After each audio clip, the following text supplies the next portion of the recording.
heureuse de vous retrouver ce soir pour ce tout premier numéro de l'émission Gospel Fresh, l'émission qui vous forme et qui vous transforme par l'aide du Saint-Esprit bien sûr. Et grande est ma joie de savoir que vous êtes très nombreux devant vos télévisions pour suivre ce tout premier numéro de l'émission Gospel Fresh. Et vous savez très bien que si nous sommes comptés parmi les vivants ce soir, ce n'est ni par notre propre force, ni parce qu'on sait un tout petit peu parler le français, mais nous sommes juste victimes de la grâce de Dieu. Eh bien, je vous communique cette grâce partout où vous retrouvez en ces moments pour suivre cette émission. Et je suis très honorée de recevoir sur ce plateau deux serviteurs de Dieu. Et je suis, à mon côté, je suis avec le prophète Joey Ngosa, qui est prophète du ministère Mahombi Maison de Prière. Et de l'autre côté, il y a le docteur Chase Power, même si son prénom est un peu compliqué. Donc, il est docteur, excusez-moi, de l'église Clède, communauté des élus, c'est ça, non? Oui, exactement. Bonjour et bien, je vous salue. Bonjour madame, merci beaucoup. Vous allez bien, prophète? Bien par la grâce de Dieu.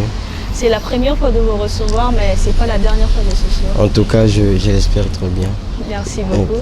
Eh bien, bonjour, prophète Joey. Bonjour, moi c'est fort. Vous allez bien, prophète? Trop bien par la grâce. Eh bien, comme je l'ai dit au docteur, c'est la première fois, mais ce n'est pas la dernière fois. Ah oui. Je suis très heureuse. Eh bien, comme je l'ai dit tantôt, c'est le tout premier numéro. Alors, aujourd'hui, nous allons débattre au sujet d'un thème qui est très capital, un thème qui fait objet d'un grand boucan aujourd'hui dans la ville-province de Kinshasa, surtout dans notre pays, la RDC en général. Nous allons parler du prophétique. Qu'en est-il du prophétique actuellement en RDC? J'aimerais d'abord commencer par le prophète. Eh bien, on va procéder à tour de rôle lorsque le prophète va répondre et le docteur va aussi répondre. Je vais commencer d'abord par le prophète.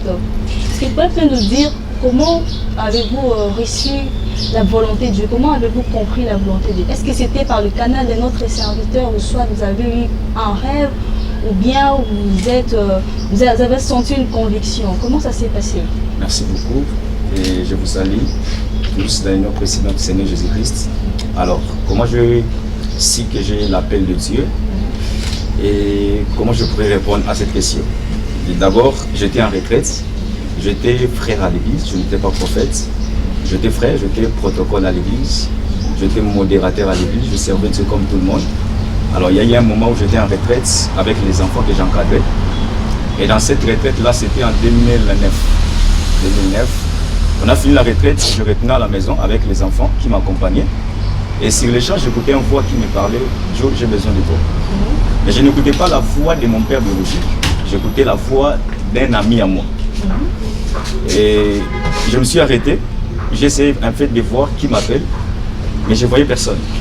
Je continue le chemin, j'écoute encore la deuxième voix. Joe, j'ai besoin de toi. Je me suis encore arrêté, je me suis posé la question et puis j'ai posé la question à mes enfants qui m'appellent. Et mes enfants en me répondaient à personne. Et je continue encore le chemin, cette fois-ci-là, personne ne m'a vu de courir.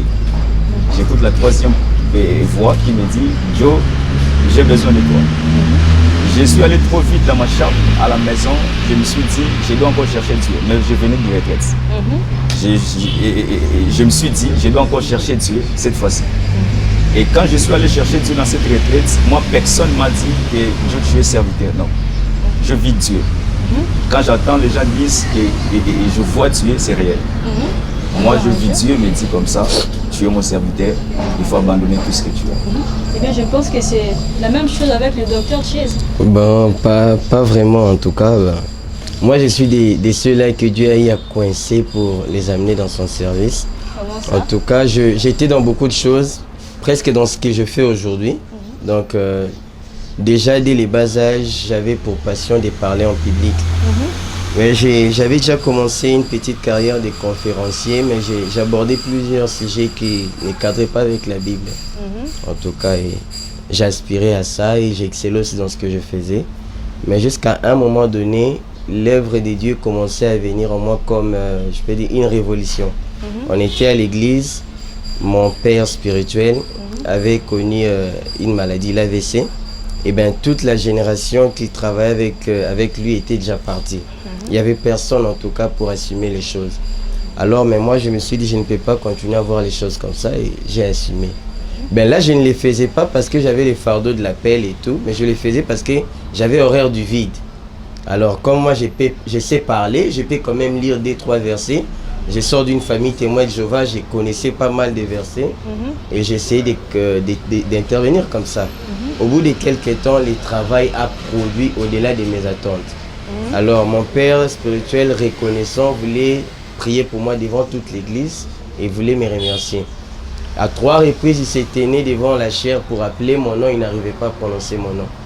Et c'était vraiment un miracle devant tout le monde, il m'appelait Jean-Baptiste. Jean-Baptiste l'a appelé à 3 fois. Il a dit, je pense que c'est Dieu qui l'a vu. Et je te confirme, tu as appelé et consort. C'est là que ça a commencé.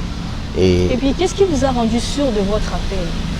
Bon. Juste parce que papa a dit, on doit se soumettre, ou soit il y avait une autre chose qui vous a rendu sûr que vraiment, ça c'est un appel de Dieu, je dois...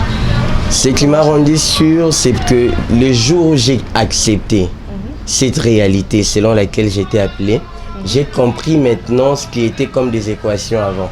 Vous savez, il vous arrive parfois de réaliser quelque chose, mais vous ne savez pas vraiment où exactement à quoi ça sert.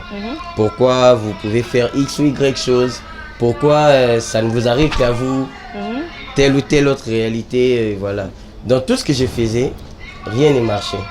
Malgré les talents, malgré les compétences et tout, je ne me retrouvais pas. Mais le jour où je me suis lancé sur ces chemins-là, j'ai quand même pu voir clair dans ma destinée.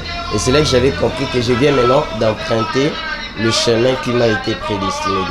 Gloire à Dieu. Et bien, chez le prophète Joël, ce qui vous a rendu sûr de votre appel? Ce qui m'a rendu sûr, c'est parce que c'est lui-même qui m'a parlé. Donc, vous êtes rassuré? Bon, je suis rassuré, c'est parce que lui-même m'aide à parler dans ma chambre.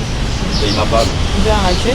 Eh bien, prophète, je voudrais savoir un peu, lorsqu'on parle du ministère prophétique et les dons prophétiques, c'est des choses différentes. On peut connaître la différence entre le ministère prophétique et les dons prophétiques. Ok, merci beaucoup.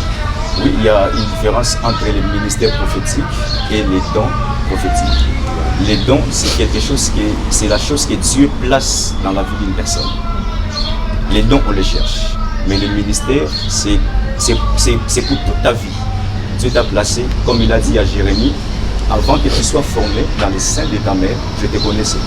Et je t'établissais comme prophète. Vous voyez? Donc les dons, on les cherche, mais les ministères, c'est Dieu qui t'appelle.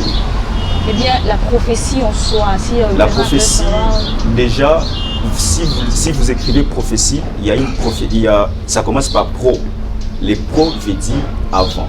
Exemple comme programmer, comme projeter, c'est ce qui vient avant. Vous voyez?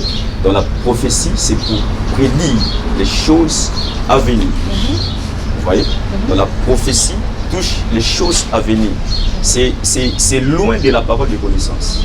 C'est loin du don de prophétie. La prophétie, c'est des choses à venir. Et le docteur, si vous avez quelque chose à ajouter par rapport à la question? Il est du domaine, hein, c'est un prophète, il a dit. Ce que moi j'aimerais dire, c'est une très bonne question déjà, parce qu'il y a une nuance. Et la nuance est vraiment détail, et c'est ce qui d'ailleurs sème la confusion actuellement dans cette génération.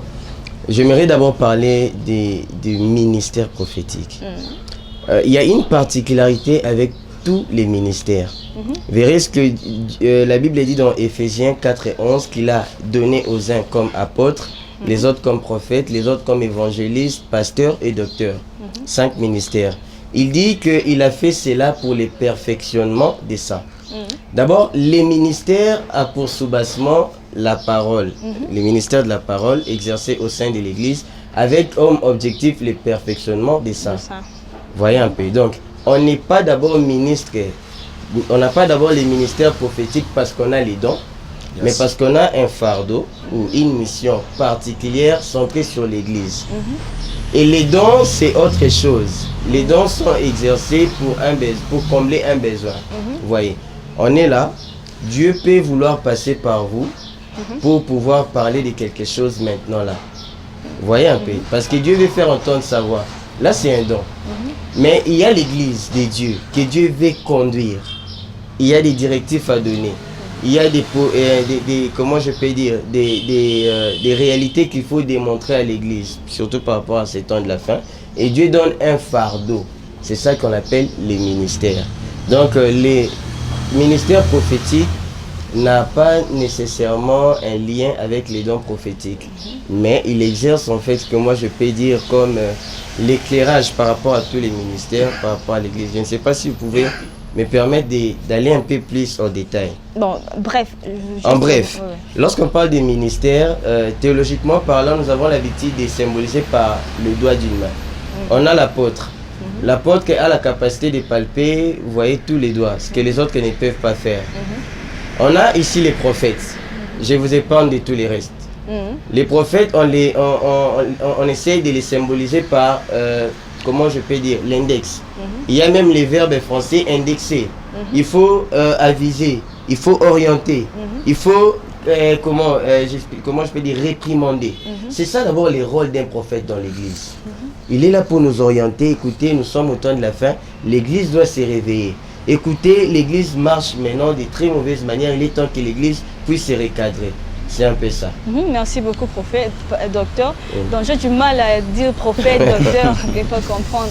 Eh bien, docteur, lorsque vous regardez la télé, vous mettez devant la télévision, vous regardez la façon dont le prophète aujourd'hui travaille, parce que je vois, c'est comme s'il y a une certaine recrudescence de prophètes, surtout ici à Kinshasa. Vous regardez la télévision, vous êtes docteur, vous passez dans des églises par église pour prêcher la bonne nouvelle. La façon dont le prophétique marche actuellement. Lorsque vous regardez cela, quel sentiment vous éprouvez lorsque vous regardez? Bon, je n'aimerais pas me tenir ici et commencer à faire l'apologie du faux. J'aimerais d'abord dire que les prophètes font un merveilleux travail. En passant, j'ai sali les prophètes Joe. Je vais commencer par les témoignages. Je ne connaissais pas les prophètes Joe avant 2022, particulièrement. Je l'ai rencontré à une montagne. Hormis les messages précis qu'il a eu à donner, j'ai senti l'équilibre de la parole. Un message qui était prophétique. Quand je dis message, la prédication. Vous voyez un peu. C'est pour dire que dans cette génération, il y a des vrais, il y a quand même des prophètes qui nous orientent. Voilà. Ils font un merveilleux travail. Pourquoi? Parce que nous sommes dans un moment où il y a méli-mélo. Tout est mêlé. Je ne parle pas seulement sur les plans de la religion, même les valeurs. Allez sur TikTok, quand on parle des valeurs sur les plans moral, il n'y a pas la Bible. On voit la science, la morale, cela veut dire agir bien, avoir toutes les vertus. Et de ceux qui sont en fait en train de sortir de bonnes mœurs et consorts. Vous verrez qu'il est maintenant grand temps qu'il y ait des gens qui peuvent orienter clairement les gens. Alors, ça c'est ce que les prophètes sont en train de faire. Mais maintenant, il y a encore un vent. De ce qu'ils ont remarqué, c'est que ce travail est en train de se faire, et ils veulent maintenant essayer d'étouffer cela.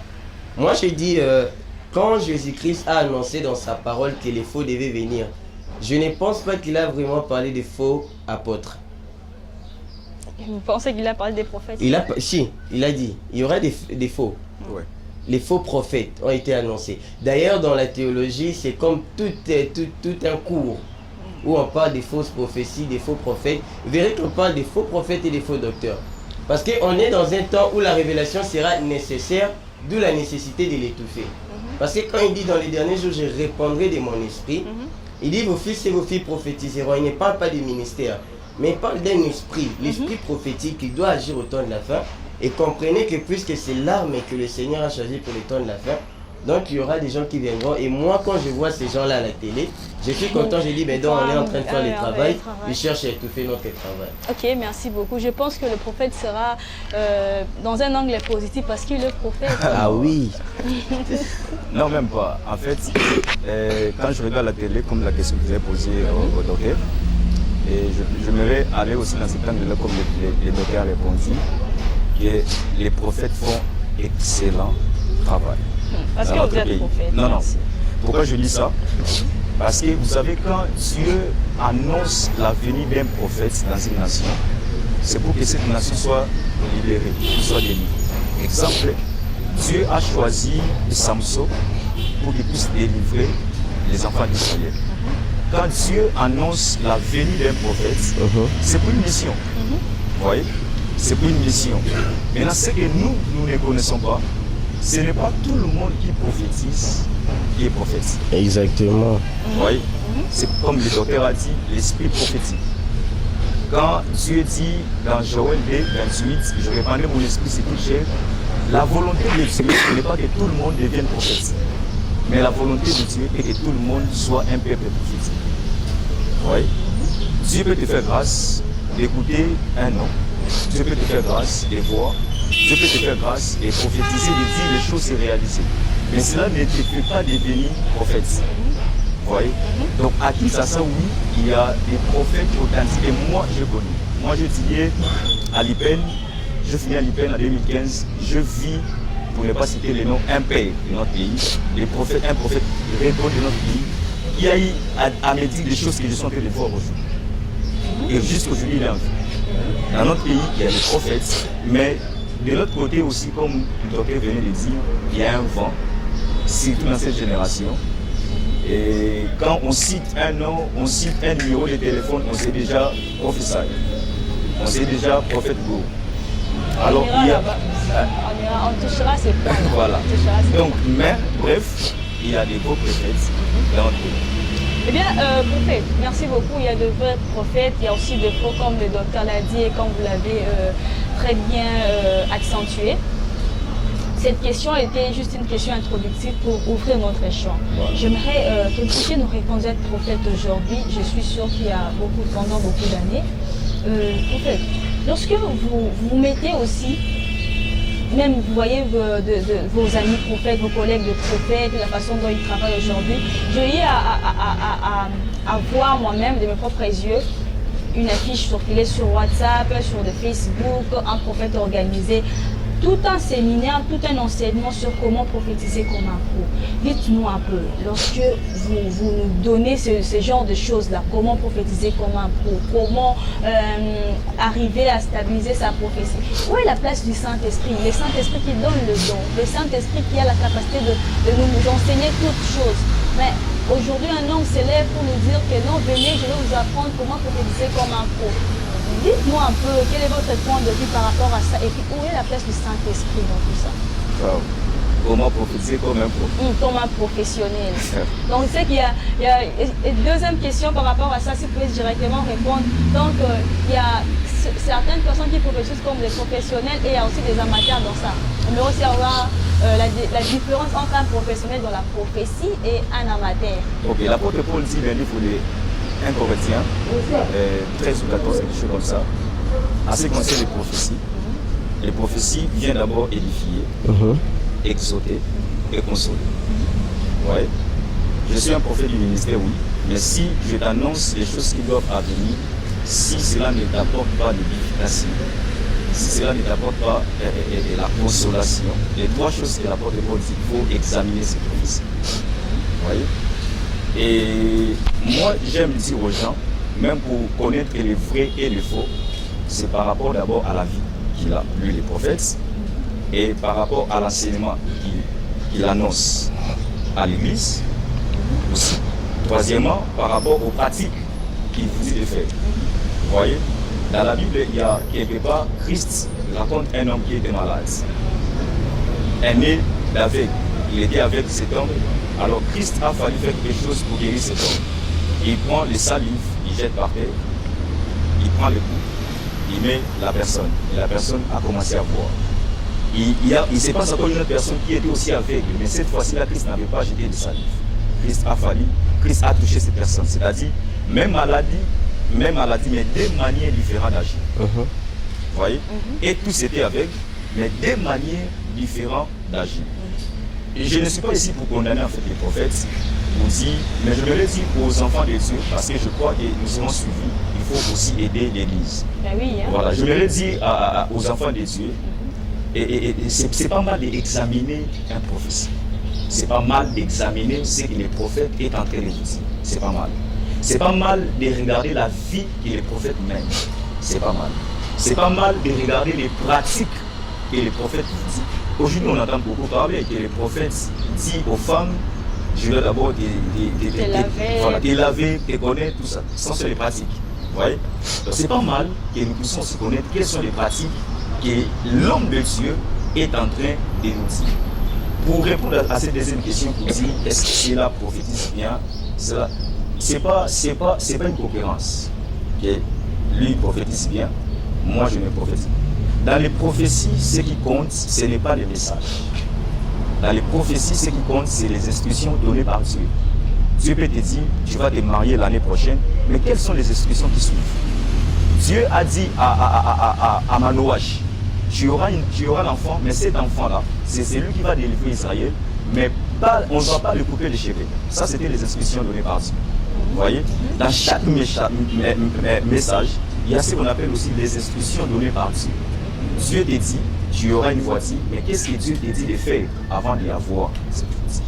Dieu te dit, tu vas voyager, mais qu'est-ce que tu dois faire pour avoir? Mais dans le prophétiser comme un pro, est-ce qu'il y a aussi des instructions que l'homme de Dieu doit nous dire? Parce que lorsqu'on parle de...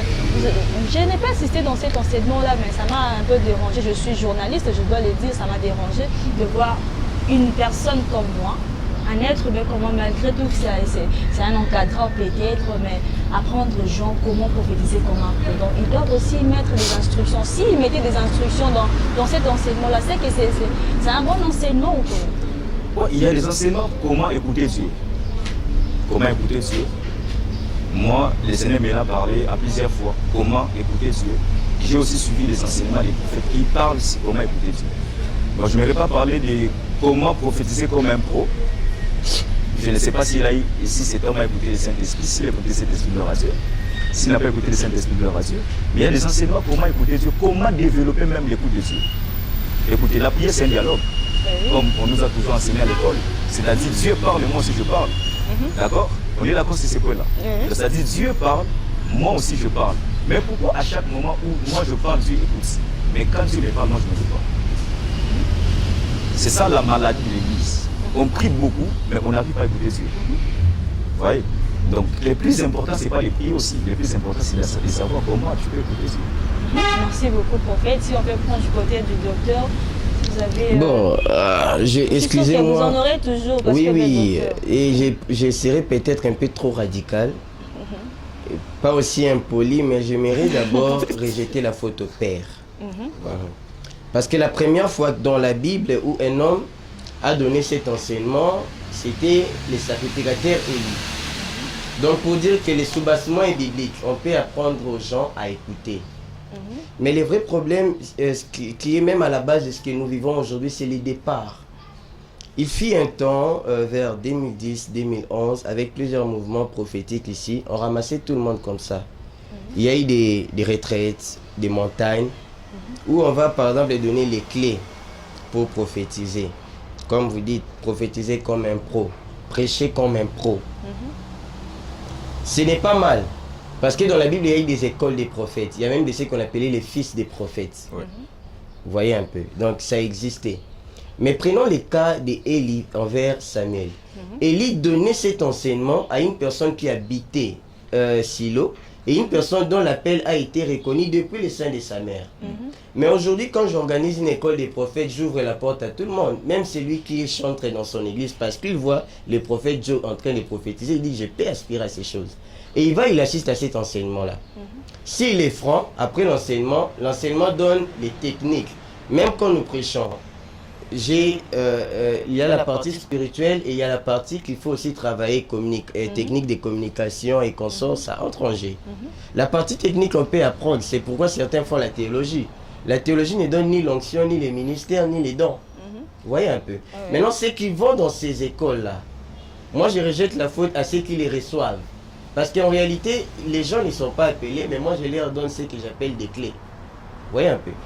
Une fois qu'il va dans cette école et qu'il ne reçoit pas les dons, parce que logiquement il ne va pas recevoir, la personne maintenant se met déjà dans sa tête que je suis aussi capable de les prophétiser. Ce qui donne naissance aux maquiona, vous connaissez les maquiona, et toutes ces choses qui vont avec. Donc ce que moi je demanderais aux prophètes, parce que les prophètes ont des fils qui leur suivent uniquement pour ce qu'ils ont là. Alors inutile, ce n'est pas aussi bien de... C'est vrai que quand on est père, on transmet son ADN à ses enfants.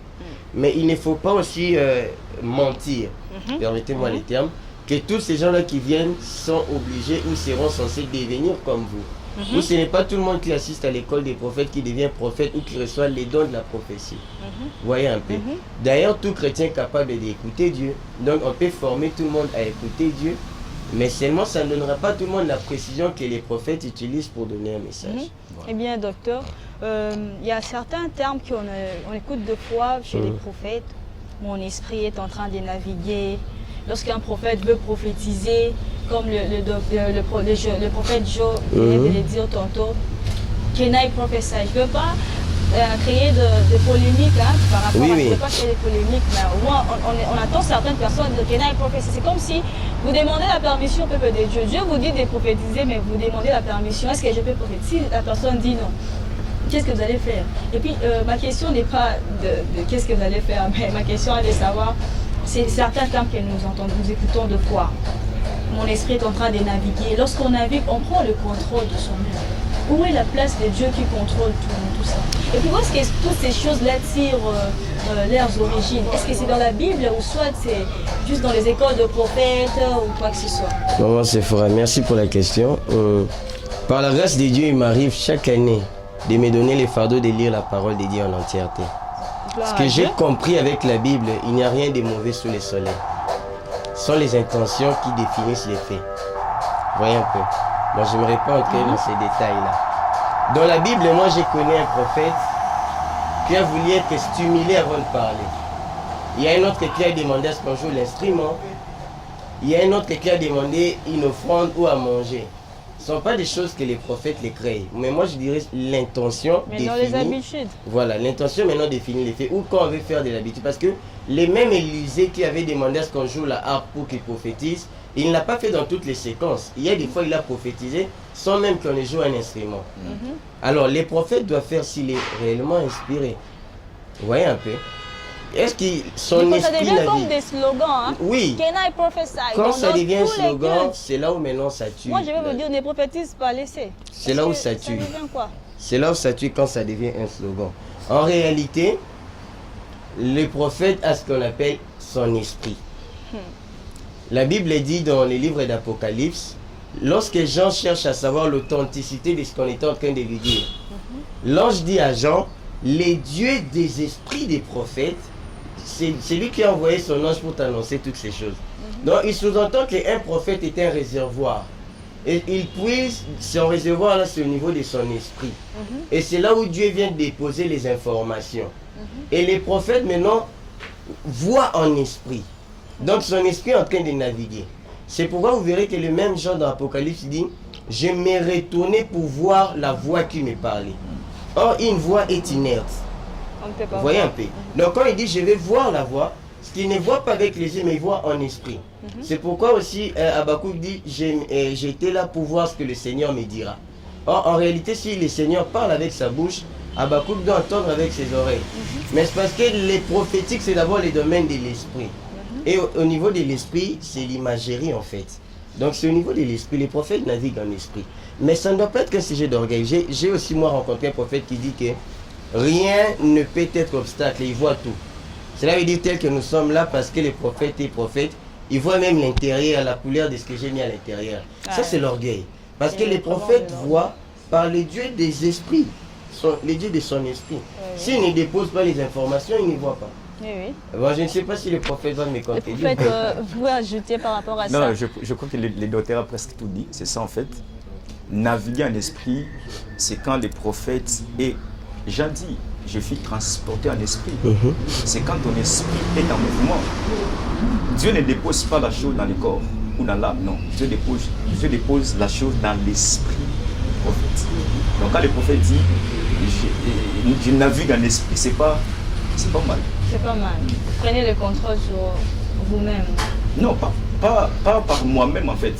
C'est parce que moi je peux être ici, mais mon esprit, je peux voir des choses qui se passent dans ma maison.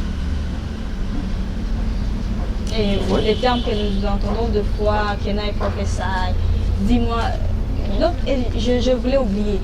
J'ai eu à bloquer, excusez-moi d'être un peu dur aujourd'hui, j'ai eu à bloquer un prophète sur WhatsApp parce qu'il était parti, je ne sais pas si ça m'a guégué pendant la retraite, et puis il m'écrit pour me dire que non ma soeur, dis-moi seulement avance, je vais priser sur toi. Ah! Mais je me suis dit, ça c'est quel genre de jeu ça? Est-ce que moi je t'ai demandé ça?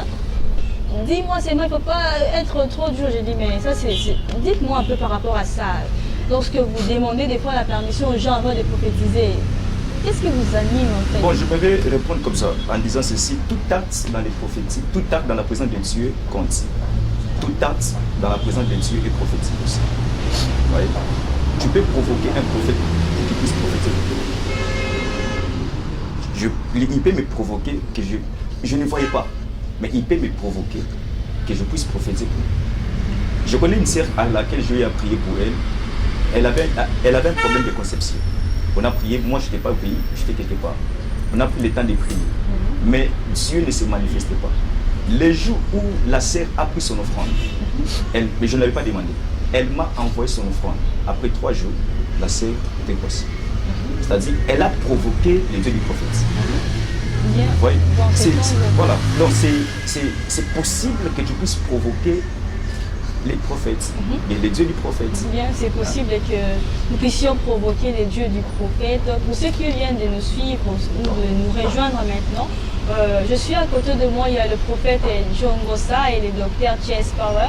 Aujourd'hui, nous parlons du prophétique actuellement dans la ville de Kinshasa, plus précisément. Pourquoi pas dans notre pays, la RDC aussi. Prophète, vous avez dit que non, il y a deux fois on doit provoquer la prophétie, comme vous le dites. Mais aujourd'hui, puisque nous parlons du prophétique actuellement, on est toujours dans l'authenticité. Aujourd'hui, il y a une phrase un peu courante, ça devient comme une certaine salutation de prophète. Je peux être là, je croise un prophète dans la rue, prophète, excusez-moi, Nzamba Lobini Nipo Nangai. Et le prophète est là, c'est comme si, comme vous venez de dire, on provoque la prophétie, mais ça devient comme une habitude. Prophète Nzamba Lobini Nipo Nanga, directement, non, ma soeur, déjà dit ceci, c'est là. Est-ce que c'est pas une façon de faire des dieux à marionnette? Ok, je vais éclaircir. Quand je dis provoquer les dieux du prophète, ce n'est pas en disant prophète Nzamba Lobini Nipo Nanga. Mais vous avez déjà entendu parler de ça? Oui, à plusieurs fois. Plusieurs fois, vous êtes prophète. Oui, à plusieurs fois. Dieu n'est pas un barbare. Dieu n'est pas un barbare qui peut parler comme il veut. Écoutez, Dieu n'a pas un conseiller à qui il peut demander est-ce que je peux parler. Ok? Mais Dieu n'est pas un barbare. Il te parle à 13h, il te parle à 14h, il te parle à 13h, il te parle à... Et Dieu, et puis Dieu commence à parler. Dieu n'est pas un barbare. Il parle quand il veut. Moins des personnes que je chasse. Tu viens comme ça, tu me dis, papa, Nzamba Lobini, va chercher Dieu. Il y a un frère qui m'a dit un jour, papa, je veux aussi commencer à faire comme toi. Je lui ai dit, tu peux prier pendant une année. Parce que moi, il y a des sacrifices que je fais. Tu veux devenir comme moi, c'est bien. Tu peux devenir même plus que. Mais prends le temps aussi de chercher Dieu toi-même. Papa, je suis incapable, je ne vais pas arriver. Voilà. Nous voulons en fait, nous voulons que Dieu se manifeste dans les dimensions, je ne sais quoi dire. Mais nous ne sommes pas capables de faire ce que Dieu nous dit. Il faut aussi le faire. Merci beaucoup. Est-ce que le docteur peut ajouter par rapport à ça? Oui, comme Papa Joe a déjà fait du côté gauche, je vais prendre du côté droit. Mais il ne faut pas aussi décourager les peuples de Dieu. Il y a des ce qu'on peut faire pour ouvrir la bouche d'un prophète. Vous savez. Je prends l'exemple de Ézéchiel. Ézéchiel qui se trouve devant la vallée des ossements. Dieu lui demande, est-ce que ces eaux pourront-ils revivre? Il dit, Seigneur, c'est toi qui sais. Mais Dieu lui dit, prophétise sur ces eaux. En disant prophétise, cela ne veut pas dire seulement la parole des connaissances. La parole d'un prophète a aussi un pouvoir. Cela veut dire, pas parce qu'il a vu, mais parce qu'il est loin et qu'il est mandaté par Dieu. Il peut déclarer, la Bible dit, Dieu n'est pas devant, mais il est derrière. Quand il est derrière, c'est parce que notre parole vient avant et lui vient accompagner derrière la parole de ses serviteurs pour l'accomplir. Donc, je peux venir devant les prophètes, j'ai dit, prophète, j'ai besoin que ton Dieu parle sur ma vie, regarde, j'ai tel problème. Et il te dit, va l'année prochaine, à la même époque, tu verras telle ou telle chose. Eh bien, nous chutons déjà, docteur, excusez-moi, une question trop directe. Je suis un frère, je prie dans une église où le prophétique n'est pas accepté. Mais j'ai un don prophétique, que faire? Si je réponds mal à la question, je risque de mettre plusieurs personnes en péril. Bon, moi je pense qu'il ne faut pas agir d'abord dans les sentiments. Il faut laisser maintenant les prophétiques apporter conséquences. Moi j'ai grandi dans une église pareille. Alors comme la grâce c'est comme de l'eau, c'est comme une pâte, on ne peut pas l'étouffer. Si vous sortez sans que la grâce ait accompli ce qu'elle devait accomplir, c'est pas en vain que Dieu t'envoie avec un don dans une église où les dons n'est pas accepté. c'est pour que ces dons-là viennent peut-être transformer la compréhension, l'appréhension de cette église.